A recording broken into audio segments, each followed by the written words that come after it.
When I saw it, I was instantly hooked, and I said that I was going all in. Being a family-run business, to taking it to something bigger is when you start paying more attention to the data. And I think that's where agencies really come into play, is they're able to help bridge that gap and really help businesses scale. A lot of business owners don't necessarily have the handle on what's going on in their business. And having data in front of you is important. You know, one of the things that we like to talk about internally is we don't like to predict the future. We don't know what's going to be around that corner. We love to be in the moment. And the best way for us is either being a part of the community. Sometimes, when you get a piece of software, you kind of instantly feel more organized. But to get up to that point, there's transactions that you do with a business, and then there's transactions you do with a person. And the ones that are memorable and the ones that you actually get the referral from are the transactions that you have from a person. Welcome to the Woodpreneur podcast, the #1 podcast for the business and marketing side of the lumber, woodworking, hardwood flooring, and sawmill industry. I'm your host, Steve from Acres of Timber. Each week, we feature various wood business owners and entrepreneurs from around the globe. We share their stories, paths, insights so that you can network, learn, and grow your own wood business. Thank you so much for listening. Now enjoy the episode. Welcome to a brand new episode of the Woodpreneur podcast. This is your host, Steve. Today's guest is Robin Alex, who is the co-founder of Go High Level. And for most that don't know, most of you have heard me talk about my software, the Builder Growth.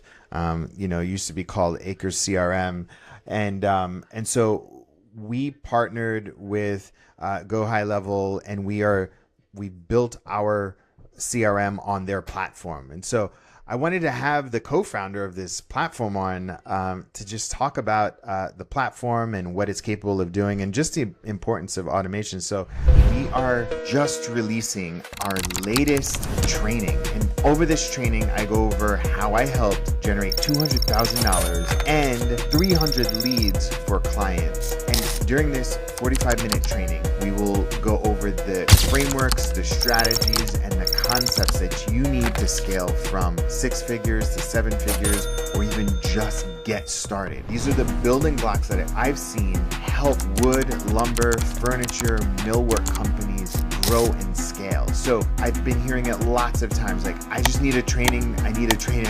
So we finally put it together. So wherever you're consuming this, just click the link in the description and you'll be able to access it. Welcome, Robin. Thanks for being here. Yeah, thank you for excuse me. Thank you for having me, Steve. Yeah. So why don't you tell everybody a little bit about your background? Yeah. So I myself was a agency owner. Well, going back, I've been an entrepreneur and an intrapreneur, working for different companies as well as starting my own businesses. Bought and sold businesses even at a young age. But the past decade or so, about 8 years ago, started a marketing agency and ran into the same issues that every small business runs into, as well as every agency. Basically, as an agency, your job is to help a small business win. And at that time, it was all about just driving them leads, whether it's through Google or Facebook or whatever. And you're driving leads, but all those contacts gets to the business owner, and the business owner is the best at being a contractor. They're the best at being a dentist. They're best at being the mechanic. They're not good at picking up the phone and calling potential leads and opportunities. They just don't have the time, right? And so we were running into issues where we couldn't find absolute success to the nth degree of businesses actually growing. We were doing everything that we could deliver. And then we found a need that we needed to help the small businesses somehow, some way, being able to provide automations and things, doing the work that they couldn't do to get that last mile in place. And then from that perspective, I met my other two co-founders, Sean and Varun, along the way. And we were on a mission to solve this problem. So we created High Level. And, we knew that there's a lot of tools that's out in the market today. And a lot of agencies were trying to piece together these different tools to deliver to small businesses. And what we wanted to do was saying, hey, can we package those tools up into one place? Let individuals, such as yourself, really take that platform and really customize it to specific business needs, and we'll see infinite growth on the back end from there. And from then we've just been heads down trying to continue building out our operating system, finding more individuals such as yourself, Steve, to leverage our platform to really customize it and get it out to their communities. That's awesome. And what year did you officially start? Actually just hit our 5 year anniversary. So 2018 is when we officially launched. Actually at an event, we did our first release, and from there we've just been growing organically since then. That's incredible. I'm trying to figure out how I found you. But when I saw it, I was instantly hooked, and I said that I was going all in, and I know it's probably been about 4 or 5 years. Now that I think about it, I the thing that I saw was a lot of business owners don't necessarily have the handle on what's going on in their business. Um, and having data in front of you is important, right? Don't you say that? Don't I mean from what you see from your space, like what do you think are the biggest problems beyond having a handle on the data that customers and business owners are having? Yeah, I think it's as a small business owner in any industry, there's this fight, and it's an internal battle of being an owner versus an operator, right? And being the operator, you're in the trenches, right? In the carpentry business, you're out there, building, you're installing, you're working on a day-to-day basis, taking time out of your day to doing something that's not necessarily your strong suit. What really got you in the business is not looking at the data, let alone knowing where the data exists, what metrics you're supposed to be focusing on. It's not only not fun, it's not your passion, and it's not what you got into the business. And so that is an internal conflict that I see a lot of small businesses dealing with. But Yeah. to basically take it from being a hobby or beyond that to just being a, family run business to taking it to something bigger is when you start paying more attention to the data. And I think that's where agencies really come into play is they're able to help bridge that gap and really help businesses scale because they're the ones that see other successful businesses. You're able to take bits and pieces that work, and automate that and make that even stronger. And that's what they're able to bring out to the world. One of the things that I think about is like being ready for change in your business, right? Like where do you think folks need to be or the mindset that they need to have in order to adopt this framework of automation, like preparation, professionalization in your business? Because like I feel like sometimes when you get a piece of software, you're like you kind of instantly feel more organized. But to get up to that point, like what do you think folks need to have mentally or mindset or just even operationally in order to get there? I think it just starts with the simple aspect of are you ready to get out of the trenches a little bit and start figuring out, how can I multiply what I'm doing today? I'm already providing a lot of value to my customers, and to my community. How can I do more of that at a faster pace? And when you kind of change that mindset is where you start paying more attention to the data, the metrics, and really wanting to partner with people to help understand that. But I think that's the biggest mental shift that you gotta get into. The whole concept of building a platform that allows, agencies and businesses to grow. How did that in your mindset? And you've also built a community, which is actually like a tenet of like what I do with my clients is like what have you seen in terms of the benefit of building a community around your brand and your product and your idea? Yeah, one of the things that we like to talk about internally is we don't like to predict the future. We don't know what's going to be around that corner. We love to be in the moment.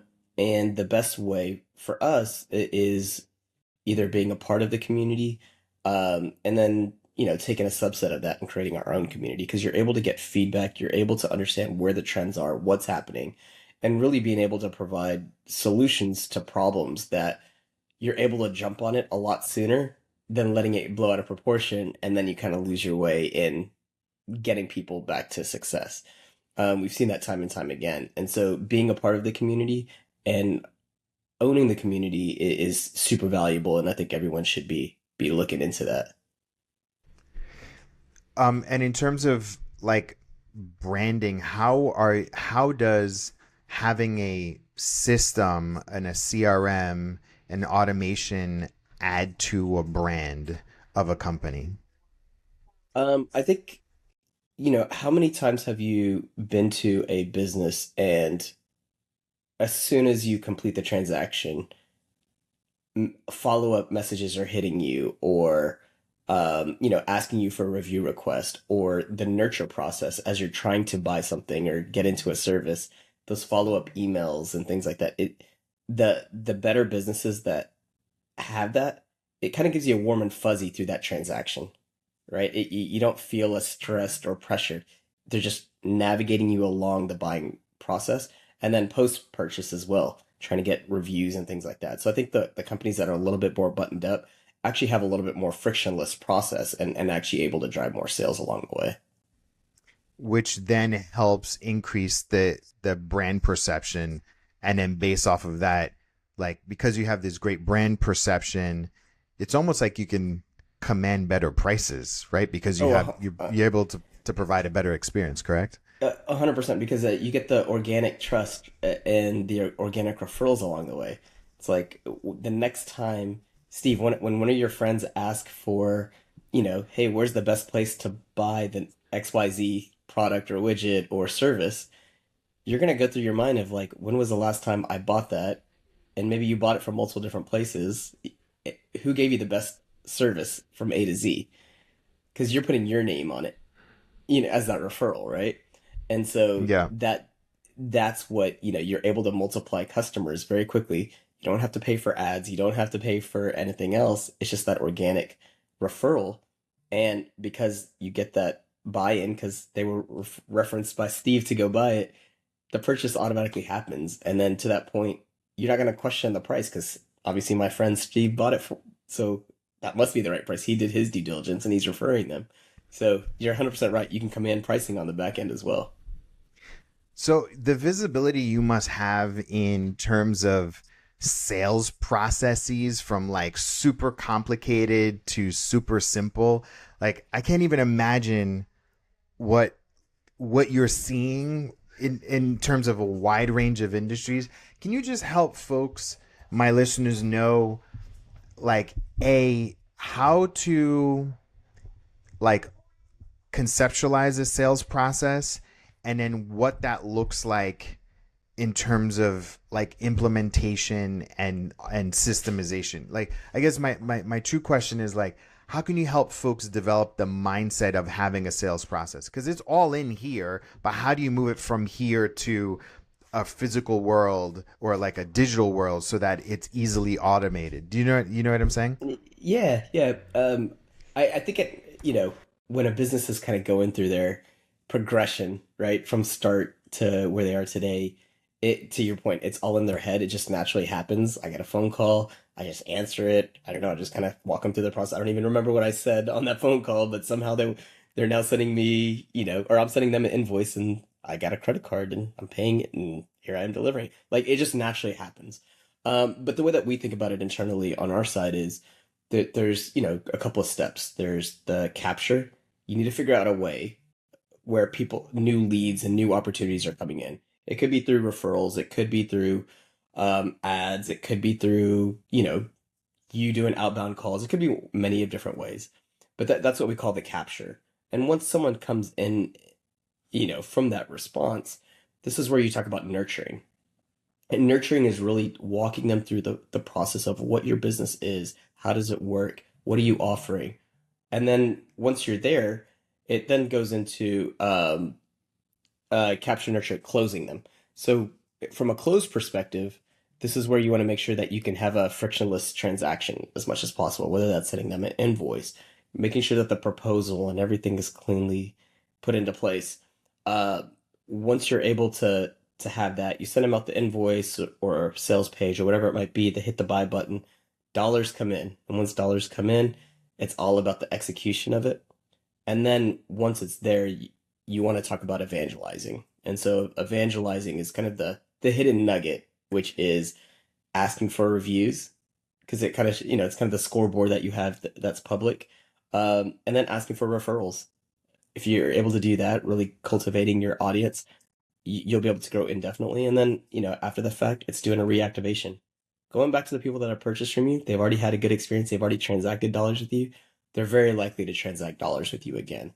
So if you kind of break it down into those 4 or 5 steps, I think it's first implementing those steps and then refining it over time as you start, driving more sales through that operational background.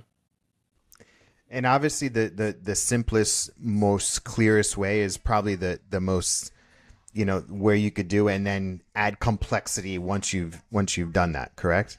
Oh, 100%. You never want to start out complex because the aptitude level of getting it to the finish line, you just can't jump straight to 12th grade. You got to start at, hey, to be that person, you got to start at kindergarten and work your way up to get that progression. But yeah, the easier the better, is the best way to start. And then from there, you'll know where you need to improve, where you need to optimize, and you'll continue adding more complexity over time. I do think that many people kind of let off the pedal in the sense of, well, I've just started implementing kind of this basic stuff, and we've been doing it for the first 4 or 5 years. And I think you'll become stagnant. Not that you're going to be doing bad, but you need to go back through the process and continue doubling down in a lot of these areas, and you'll start seeing that compounding growth. What's the future of marketing and automation? Where do you see from your horizon the next couple of years? Obviously, there's AI. Like, what else are you seeing? Yeah, I mean, I think it's just the continual progression of improvement. So before high level, it was a lot of taking, 5 or 6 different tools, maybe 15 different tools, gluing them together, trying to take the 5 or 6 steps that I mentioned and really trying to automate it and streamline it. Prior to that, everything was manual. So, going back 20 years ago, it was all manual work and only a hand selected amount of businesses knew and actually thought of it in that way. Then people created software tools, and then it was figuring out how to glue them together. Then here we come along, and really we're empowering the technology brokers to really figure out how to glue it and implement it into small businesses. I think the next iteration of that is taking the same tools and continuing to optimize it, leveraging AI, leveraging automation so that you can continue taking the hands off the gas pedal for the business owners where they can be the best dentist, the best, mill worker or whatever it might be. From there, I think after that, it's just going to be more about following new channels that come in. And, there's new opportunities. Right now, SMS, of course, is the hot one that everyone wants to work because everyone uses SMS and texting and stuff, but it is getting very challenging. I think other channels such as WhatsApp is going to become very popular.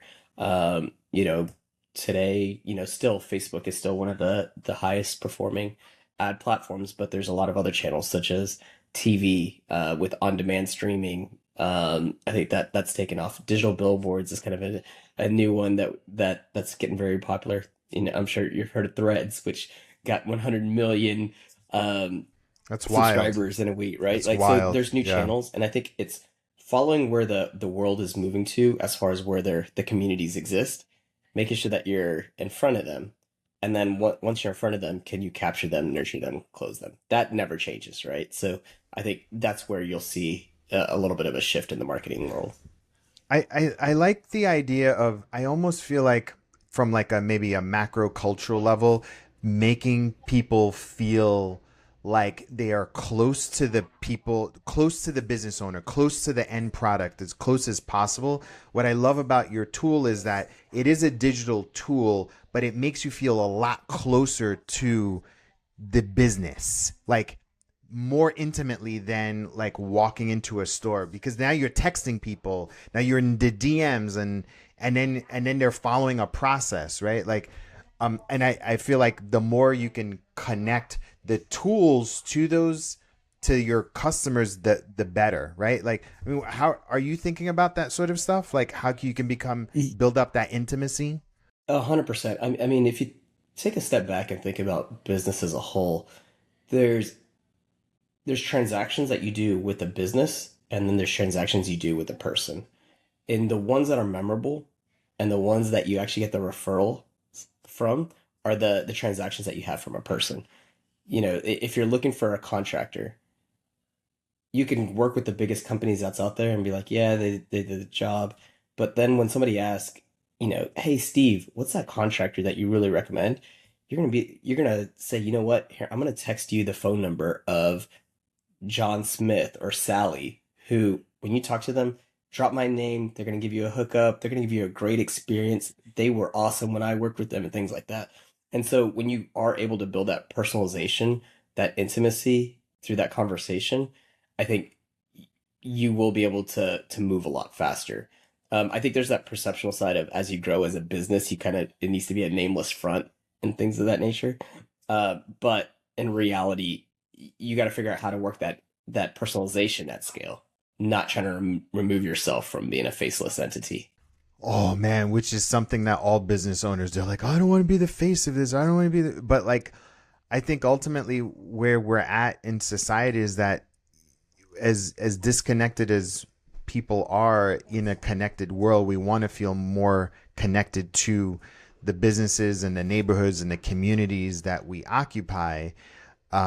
And so I always tell people, like, listen, you gotta show your face. You gotta talk on the phone. You can't like outsource and scale everything out of your hands right away. Uh, Uh, 100%. Yeah, it's funny that that same person that's probably pushing it away.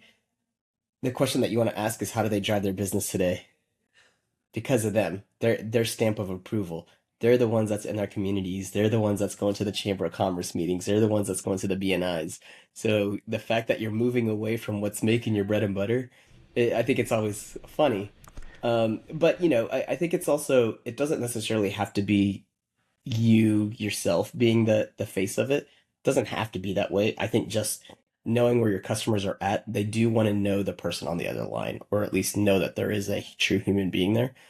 So I think just making sure that it is a true human, or at least a perception of a human, it is the more important thing that we should look at. And this is where I think AI is going to really provide, huge value, mostly to marketers, because they'll be able to create these bots to create, this artificial intelligence of a human being able to respond on behalf of the business to kind of play that middle gap for those business owners that don't feel comfortable, putting their name out there. I think marketers will have a solution very soon to make that happen. so what I love about your software is I'm able to take a vacation and my business does not stop, which is absolutely incredible. Like it feels so good. I'm about to go on a family vacation and I've worked to like set it up so that sales calls come in, they go to my salesperson, appointments are getting booked through this, my leads and my prospects are getting automated. um, I'll also tell you, I have a client. We just did a podcast with him, and he was like, the software has given him control and empowered him to know the data. And he's able to, so like for folks that are listening, he's able to make a Facebook ad, have the Facebook ad go into the CRM. He's able to follow up with them and put them through different pipeline stages, whether they're tire kickers or whether they're real people or what have you. And in literally 3 months, he 8 times his revenue just from having the power and control of knowing who's in his pipeline and having the follow up and everything else is. And so like, I don't know, I'm pretty excited by it. And maybe I should have you plug my software. Like, so what can the Builder Growth software do? Like what like Yeah, I mean, I think it's exactly what you just mentioned. I mean, if you want to see your business 10x, I mean, it is that really trying to figure out, are you ready to not be an operator and really turn into a business owner? Being able to put your business on autopilot in certain aspects and the areas that's not your natural forte, being able to do that capture, nurture, close, I think that's where, your application will help business owners win. And I think having you as the brain trust behind it, I think is the secret sauce in many ways. And so I think that's the value that the software and the capabilities is really what's going to drive growth. So I've been listening to my audience, to my customers a lot, and just I mean, I kept thinking like, oh, what am I going to ask you? Like, but I'm wondering, is there a world where, because I know that you can obviously put products, but can quotes go out and the quote that goes out is dynamic, so meaning that, like, because all of my clients do custom work, so can you create a custom quote, have it linked, so like they send out the quote, and then the person accepts it and then pays based off of the customness of what that goes in? Is that possible? Yeah, yeah. So it's definitely possible today. There's a lot of, customization and development that, Steve, you would have to do to help, launch it to your customers. That being Sure. said, one of the things that we're going to be releasing in the next couple of months, hopefully in the next quarter, is estimates and proposals. So Boom. There you yeah, and so go. you'll be able to do exactly what you just mentioned. You'll be able to throw in terms of services and things like that, where it's almost like a templatized thing. Create your own products. You'll be able to create templates of products and things like that. Because, every business has like the same, five SKUs or whatever that you just want to put on there. And then on Mm-hmm. top of that, you'll be able to do it via mobile. Because I think a lot of your customers are, visiting people's properties or Mobile. whatever, right? And then on top of that, the cherry on top is we're going to enable tap to pay in the mobile app. Dang. Yeah, so you'll be able to, Dang. tap two phones or put a credit card on the phone and accept payment on the spot and collect right away. You're gonna help me make a lot of money. You're gonna help make my Yeah, clients a lot of money. That's so exactly, cool. right? Like I think that's going to be, kind of the X factor when we talk about, capture, nurture, close, being able to Yeah. optimize on that close perspective, because right now I'm sure your customers they're leveraging the software, they're capturing leads like you just mentioned, they're getting it into the pipeline. They're probably doing estimates and things like that. But the second that you go out, you're handwriting the estimates like, all right, I need to go back to the office. Let me run some numbers, which is basically saying I need to get in front of a computer to tabulate everything so I can send you a professional invoice, which could Yeah. take a day, could take 2 days. Got the weekend. Now you're 3 days out. You got to wait for the Well, customer. Now it's a oftentimes week. it takes a long time too, because they need to source the material, and that takes a couple days as well. Yeah. Yeah, yeah. I mean, and then by the time you get it out to the customer, it takes another week for them to review it and understand what's going on. If you're able to templatize it and have it ready and dynamically do it right in front of them, you're shortening that sales cycle, Yeah. at a huge level there because it's like, all right, got your invoice, check your email. Here's a text message. Click that. You can hit pay or here, put your credit card on my phone and we can take payment right now. Take your deposit right away. Incredible. Incredible. So what's an overlooked feature of the software that most people don't use that is pretty impactful? Because I feel like, conversations and pipelines and, like email blasts, those sorts of things. Like what's a thing that you're like, wow, a lot of our users aren't using this. Like what do you think that is? Yeah, I'd probably say, I probably have two or three. First one I'd say is the missed call text back. You work a lot in the woodworker space, and anytime that you need a carpenter or something like that, you're going through Google, right? You're looking at the top results, and what do? You're just like, and call the first person. Oh, got a voicemail. Click. Let me call the next person. Right? You're just working on the list, and if you're able to turn on missed call text back, you will miss the call. It's inevitable. You're busy. You're in the trenches. It would automatically send a text, and then you're able to engage that conversation via text, which should potentially curb that person from continuing on because all you're trying to do is trying to get that person and keep them engaged and have a conversation through the process. So I think missed call text back is a big one. Uh, One surprisingly is asking for reviews, so doing reputation management on the back Mm, end. It yeah. sounds easy and it sounds simple, but a lot of times people are quick to the transaction and the delivery and then on to the next project. But going back to your existing customers and asking for a review is super valuable. And then on top of that, asking for referrals. This is another one Mm. that people don't do, and it's actually something that we're trying to build a model around. But if I'm able to get a 5-star review out of you, Steve, Yeah. I should have the confidence to go back to you after you leave that 5-star review saying, "Hey, Steve, do you happen to know two more people that might like what I like?" Because you know the saying, "Birds of a feather flock together." Yeah. And Yeah. businesses don't do that. And I feel like if you don't do that, you're missing out on such a big opportunity to grow at an infinite scale. That's awesome, man. Um, Robin, thank you so much for taking the time to explain and to basically sell my software for me. Um, I'm not even going to tell people to go high level because they can't work with you Yeah, directly.